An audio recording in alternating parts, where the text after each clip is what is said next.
이제 13일 후에 우리 부전교회는 84년의 교회 역사상 또 하나의 큰 전환을 맞이하게 됩니다.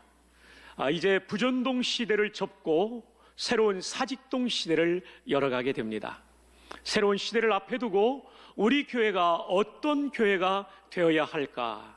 저마다 생각이 있겠지만 중요한 것은 하나님이 원하시는 교회가 되는 것입니다. 하나님이 원하시는 교회에 대해서는 하나님께서 성경에 말씀해 주셨습니다. 그래서 오늘 말씀을 근거로 이런 교회가 되게 하소서라는 주제로 말씀을 나누려고 합니다. 한번 따라해 보실까요? 이런 교회가 되게 하소서. 이런 교회는 어떤 교회냐면 오늘 본문에 나오는 데살로니가 교회입니다. 데살로니가 교회를 설명하기 위해서는 데살로니가의 교회가 세워진 배경을 말씀드려야 되겠습니다. BC 50년 바울 사도가 제2차 전도 여행 중에 데살로니가에 세운 교회가 데살로니가 교회입니다. 유럽에 들어서 첫 번째 교회는 빌립보 교회라고 한다면 두 번째 세워진 교회가 오늘 본문에 나오고 있는 데살로니가 교회입니다. 그런데 여러분, 데살로니가는 언제 구성된 도시였냐면 BC 315년에 마케도냐의 왕이었던 카산도로스에 의해서 건설되었습니다.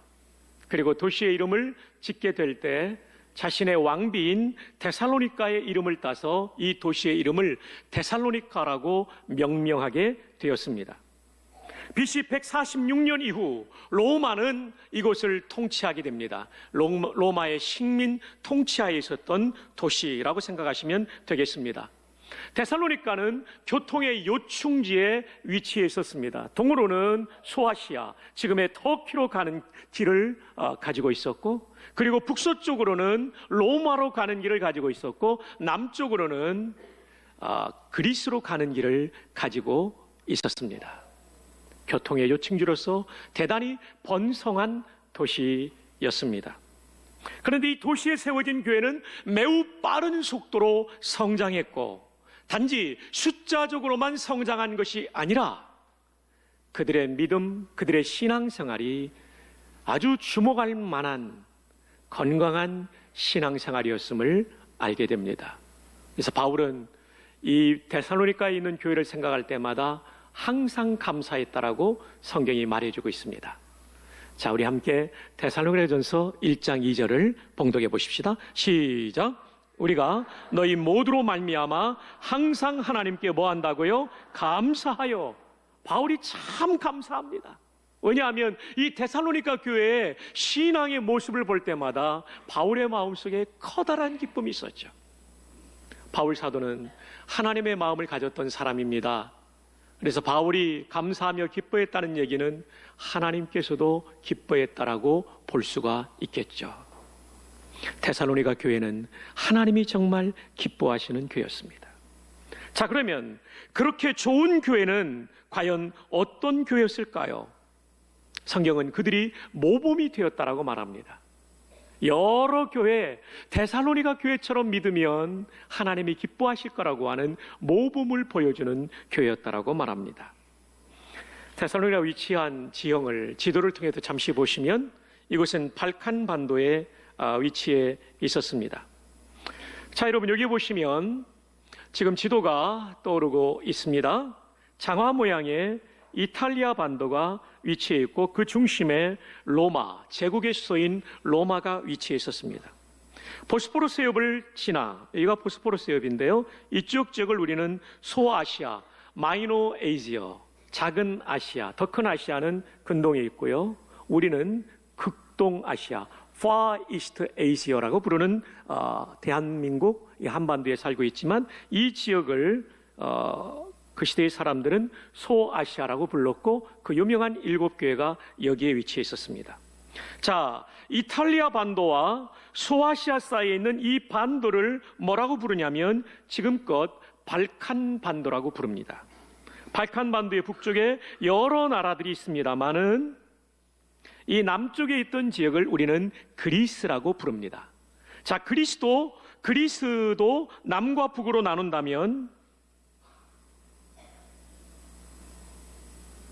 이 북쪽을 마케도니아 지방이라고 불렀고 이 남쪽을 아가야 지방이라고 불렀습니다. 한번 따라해 봅시다. 그리스의 북쪽을 마케도냐라고 불렀고 그리스의 남쪽을 아가야라고 불렀다. 자, 그런데 이 북쪽의 마케도냐 지방의 수도가 어디냐면 데살로니가입니다. 남쪽은 고린도였습니다.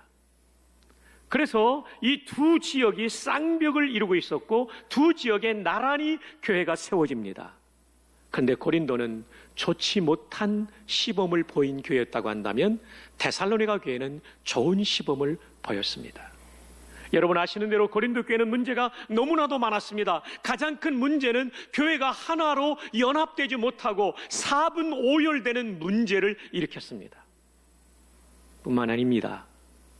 여기에는 동성연애가 있었고 동성연애자가 있었고 근친상간이 벌어지고 있는 대단히 부패한 교회가 고린도 교회였습니다. 같은 발칸반도 그리스에 위치해 있었지만 남쪽의 고린도 교회는 그런 교회였습니다. 반면에 데살로니가 교회는 믿음의 소문이 융성하게 일어나는, 정말 데살로니가 교회는 온 세계 교회의 모범이 된다고 하는 얘기를 듣던 교회, 그 교회가 바로 데살로니가 교회가 되겠습니다. 사랑하는 여러분, 간절히 바라는 것은 우리 부전교회는 이 부산뿐만 아니라 전국교회에 믿음의 좋은 모범이 되는 일로 소문나는 교회가 되기를 바랍니다. 데살로니가전서 1장 8절에 데살로니가 교회에 대해서 이렇게 말합니다. 주의 말씀이 너희에게로부터 어디와? 어느 쪽이에요? 북쪽이에요? 남쪽이에요? 마게도냐가? 북쪽입니다. 그리고 어디로요? 아가야. 북쪽이에요? 남쪽이에요? 남쪽이죠. 들릴 뿐 아니라, 이 얘기는 뭐냐면 그리스가 있는 이 발칸반도에 들릴 뿐 아니라 하나님을 향하는 너희 믿음의 소문이 각처에 퍼짐으로 전 세계에 퍼졌으므로 우리는 아무 말도 할 것이 없노라. 얼마나 이 데살로니가 교회의 믿음이 좋았냐면 바울 사도가 더 이상 조언할 필요가 없을 정도로 이들의 믿음이 좋았다는 것입니다. 물론 데살로니가 전서에 보면 그들의 종말론에 약간의 문제가 있었고 몇 가지 면에서 훈계를 받아야 되겠지만 그들의 믿음은 그 어느 교회보다도 훌륭한 믿음이었습니다. 자, 그렇다면 좋은 모범이 되는 교회는 어떤 교회일까요? 신앙의 3요소를 가지고 있어야 돼요. 신앙의 3요소. 그 신앙의 3요소가 1장 3절에 나옵니다. 너희의 믿음의 역사와 사랑의 수고와 우리 주 예수 그리스도에 대한 소망의 인내. 신앙의 3요소는 믿음이 있어야 되고요, 사랑이 있어야 되고요, 소망이 있어야 돼요. 그런데 여기 보면 그냥 믿음, 사랑, 소망으로 나오는 것이 아니라 설명되는 말이 붙어 있습니다. 이 믿음은 어떤 믿음이냐면 믿음의 역사. 사랑은 어떤 사랑입니까? 사랑의 수고. 소망은 어떤 소망입니까? 소망의 인내로 나타나야 된다는 것입니다. 그렇습니다. 이걸 뒤집어 말하면 역사하는 믿음, 수고하는 사랑, 인내하는 소망이 있어야 진짜 좋은 믿음이라는 거죠.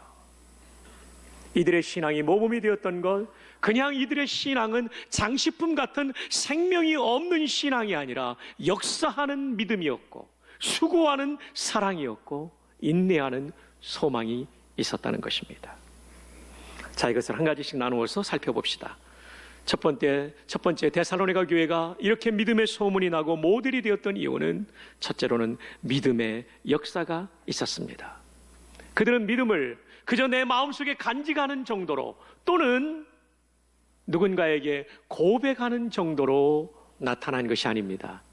그들은 믿음의 역사가 있었어요. 또 역사하니까 어떤 분들은 히스토리로 생각하기 쉬운데 그것이 아니라 일시킬 역자의 일사자를 씁니다. 그래서 영어 성경에 보면 work of faith라고 되어 있고요, 헬라어 성경에 보면 이 역사라는 단어가 에르곤이라는 단어입니다. 이 말은 work, 일, action, 행동, behavior, 행위라는 뜻을 가지고 있는 단어가 되겠습니다. 그러니까 이 사람들은 믿음을 행함으로 나타냈고 행동으로, 행위로 드러내는 사람들이었다는 것입니다. 그렇습니다. 하나님의 말씀을 받고도 이 말씀에 순종하여 행동하지 않는다면 그것은 진짜 믿음일 수 없습니다. 근데 데살로니가 교회 성도들은 하나님의 말씀을 받았다면 이 말씀에 순종하여 행동하는 사람들이었기 때문에 그들이 그 시대에 모범적인 교회를 세워갈 수 있었던 것입니다. 야고보서에 보면 믿음에 대해서 행함이 반드시 수반되어야 되는 것을 이렇게 말씀해 주고 있습니다. 야고보서 2장 30절 여러분 한번 읽어주세요. 2장 20절 시작.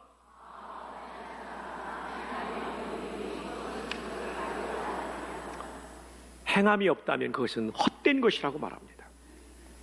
2장 17절 이와 같이 행함이 없는 믿음은 그 자체가 죽은 것이라. 죽은 믿음이다. 야고보서 2장 26절 영혼 없는 몸이 죽은 것 같이 행함이 없는 믿음은 죽은 것이니라. 여러분, 우리 몸에서 영혼이 떠나면 죽는 거죠. 마찬가지로 우리 믿음에서 행함이 떠나가 버리면, 행동이 없으면, 말씀에 순종하여 행동하지 않는다면 그 믿음은 죽은 믿음이라는 것입니다. 오늘 여러분이 이렇게 귀한 시간 내서 예배 드리는 것 얼마나 소중한 일이고 하나님께 영광이 됩니까? 근데 예배만 드리고 오늘 받은 말씀에 대하여 순종하는 행동이 없다면 우리 믿음은 죽은 믿음이 되는 것입니다. 사랑하는 여러분, 하나님의 말씀에 순종함으로 믿음의 행동이 있는 여러분들 되기를 주님의 이름으로 축복합니다. 두 번째로 데살로니가 교회에는 사랑의 수고가 있었습니다. 1장 3절에 보면 사랑의 수고와 라고 되어 있습니다. 믿음도 그렇지만 사랑도 명사형일 때는 힘이 없습니다. 형용사일 때는 힘이 없습니다. 진짜 힘 있는 것은 동사형이 될 때 힘이 있는 것입니다. 사랑한다는 얘기는 수고한다는 얘기입니다. 누군가를 위해서 수고하고 있다는 얘기는 그 사람을 사랑하고 있다는 뜻이 되는 거죠. 우리가 주님을 사랑한다는 것도 주님을 위해서 수고하는 거죠. 교회를 사랑한다는 것도 교회를 위해서 수고하는 거죠. 가족을 사랑한다는 것도 가족을 위해서 수고하는 거고, 직장을 사랑하는 것도 직장을 위해서 수고하는 거죠. 수고가 투만돼야 진짜 사랑이에요. 요즘같이 남자들이 살아가기 힘든 시대가 어디 있겠습니까? 경제가 어렵고 여러 가지 압박이 많은 가운데 상사에게 혼나가면서, 그리고 후배들에게는 압박을 받으면서 직장 생활하고 있는 분들, 하루하루 사업을 하면서 직원들의 월급을 고민하지 않을 수 없는 이런 사업 환경 가운데 수고하는 남편들, 여러분, 그 수고가 여러분의 가족을 위한 사랑이죠. 기쁨으로 우리가 감당할 수 있기를 바랍니다. 여러분, 남편들을 응원합니다. 주부들, 우리 주부들 가운데도 파타임 잡을 가지면서 가사를 돌보는 분들이 있죠. 집안일이 그렇더라고요. 해도 표가 나지 않더라고요. 아니, 목사님 어떻게 알아요? 보니까 그렇더라고요. 저도 이제 결혼 생활이 한 30년 되다 보니까 아내가 하고 있는 일들을 쭉 보면 이해가 돼요. 하루 종일 뭐 했냐? 이거는 아내를 이해하지 못하는 거죠. 해도 표가 나지 않는 일 하면서 수고한 여러분들, 우리 주부들, 그것이 가족에 대한 사랑이에요. 여러분의 수고를 응원합니다. 병원에 신방에 가보면 정말 오랫동안 누워 계신 장로님이 계세요. 우리 전에 배우신 장로님이신데 갈수록 몸이 약해지시고 더 힘들어지니까 간병하는 권사님이 얼마나 힘들겠어요. 그럼에도 불구하고 남편을 위한 수고를 아끼잖아요.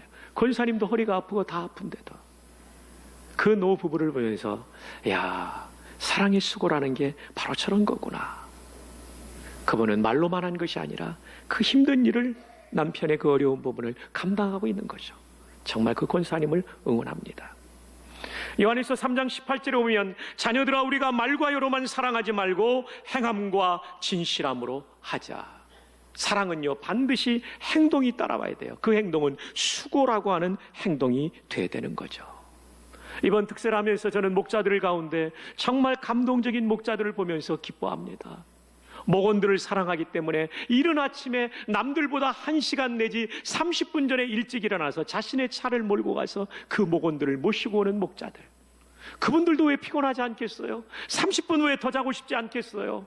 하루 종일 근무한 분들입니다. 하루 종일 사업한 분들입니다. 그럼에도 불구하고 일찍 일어나서 목원들을 위해서 자기를 수고하고 있는 분, 자기를 희생하며 수고하고 있는 분들, 이게 사랑이죠. 그래서 사랑에는 수고가 반드시 따르는 거예요. 마지막 세 번째로는 소망의 인내입니다. 소망의 인내, 본문 3절에 소망의 인내, 근데 이 소망의 인내에는 또 하나의 설명이 붙어 있습니다. 예수 그리스도에 대한 소망의 인내. 여러분, 우리에게는 많은 소망이 있죠. 진학의 소망, 취업의 소망, 결혼의 소망 다 필요한 것들입니다. 근데 가장 큰 소망은 예수 그리스도에 대한 소망이죠. 그게 뭡니까? 예수님이 다시 오실 그 재림의 주님을 맞이할 그 주님에 대한 소망. 이것이 우리에게 가장 큰 소망이 되는 것이죠. 데살로니가 교회는 핍박 가운데 있었습니다. 데살로니가 교회가 세워지는 과정을 사도행전 17장은 이렇게 소개하고 있습니다. 1절에 그들이 암비볼리오와 아볼로니아타리가 데살로니가에 이르니 거기 유대인의 회당이 있는지라. 3절 여러분 읽어주세요. 시작.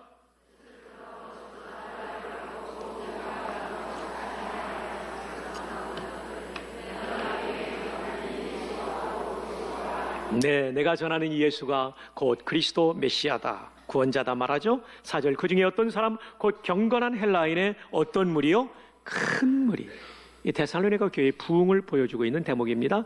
적지 않은 귀부인도 권함을 받고 바울과 실라를 따르나 그러나 유대인들은 시기하여 저자, 이 저자는 시장을 말합니다. 시장에 어떤 불량한 사람들을 데리고 때를 지어 성을 소동하게 하여 야손의 집에 침입하여, 야손의 집은 데살로니가 교회가 세워진 가정집을 말합니다. 한국 교회도 처음에는 가정집에서 했죠.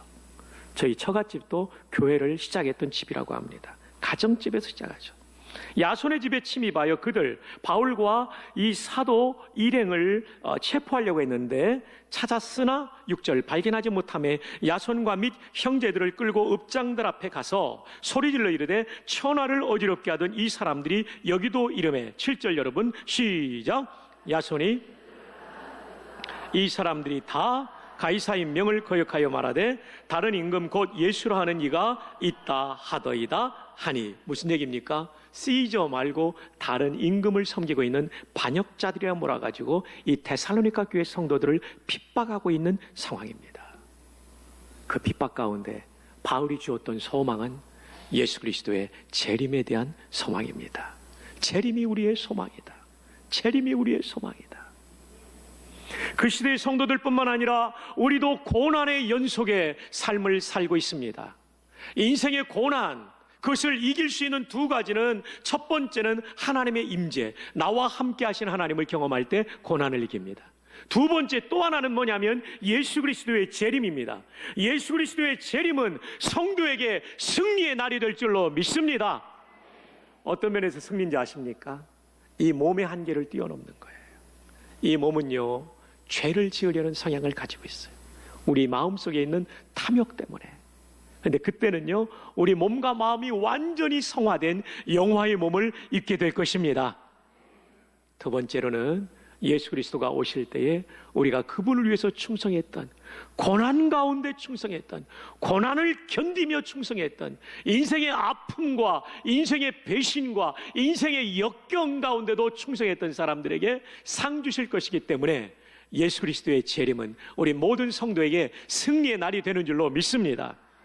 자, 빌립보 3장 21절 함께 읽어주세요. 시작. 그는 만물을 자기에게 복종하게 하실 수 있는 자의 역사로 우리의 어떤 몸을, 낮은 몸을, 비천하고 죄짓는 몸을, 그 몸을 자기 영광의 몸의 형체와 같이 어떻게 하신다고요?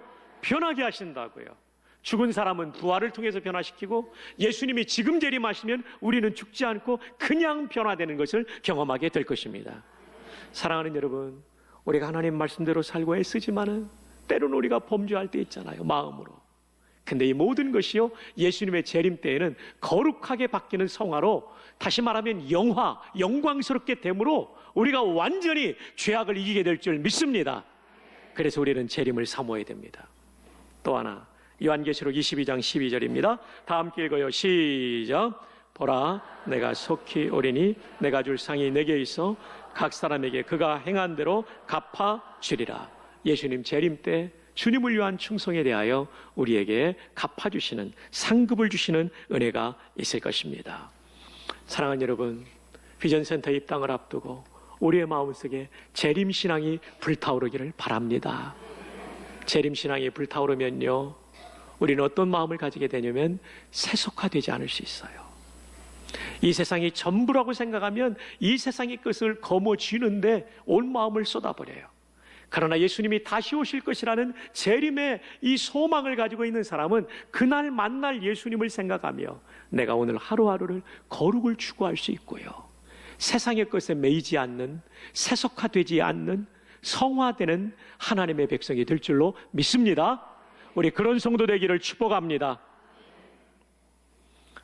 그렇다면 이 신앙의 세 가지 요소, 믿음, 사랑, 소망, 다시 말하면 행동하는 믿음, 수고하는 사랑, 인내하는 소망을 가지기 위해서는 어떻게 해야 될까요?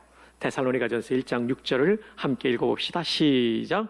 또 너희는 많은 환난 가운데서 성령의 기쁨으로, 아멘. 두 가지인데요, 성령의 기쁨으로 말씀을 받아야 돼요. 그리고 그 말씀을 받은 대로 주님을 본받는 자가 되는 거예요. 사랑하는 여러분, 제가 목사가 된 지 이제 30년이 되어 갑니다. 내년 3월이면 전도사까지 포함하면 이제 34년인가요? 쭉 제가 지켜보면서 느낀 건 뭐냐면, 하나님의 말씀을 감동으로 받지 않은 사람이 변화되는 것을 본 적이 없어요. 하나님의 말씀에 은혜와 감동을 경험하지 않은 사람이 신앙의 깊은 세계로 들어가고 또 충성하고 헌신하는 것을 본 적이 없어요. 신앙생활의 가장 중요한 것이 성령의 기쁨으로 하나님의 말씀을 받아들이는 거예요. 우리에게 있어야 될 가장 중요한 기도의 제목이 뭐냐면, 하나님 강단에서 말씀이 선포될 때 성령의 기쁨으로 말씀을 받게 하여 주시옵소서. 제가 개인적으로 성경을 읽거나 큐티할 때 하나님의 말씀이 성령의 기쁨으로 다가오게 하여 주시옵소서. 그러면 반드시 그 사람은 성장하는 사람, 성숙한 사람, 하나님을 기쁘시게 하는 믿음의 사람이 되는 거예요. 거기서 한 걸음 더 나아가 순종하게 될 때 내 삶에 하나님의 새로운 역사가 일어나게 되는 것이죠. 또 다른 남자 집사님 얘기를 좀 드리려고 합니다. 역시 이분도 아내의 권유로 신앙생활을 시작하셨습니다. 타도시에서 커다란 일식집을 경영하시다가 부산으로 내려오시게 되었어요.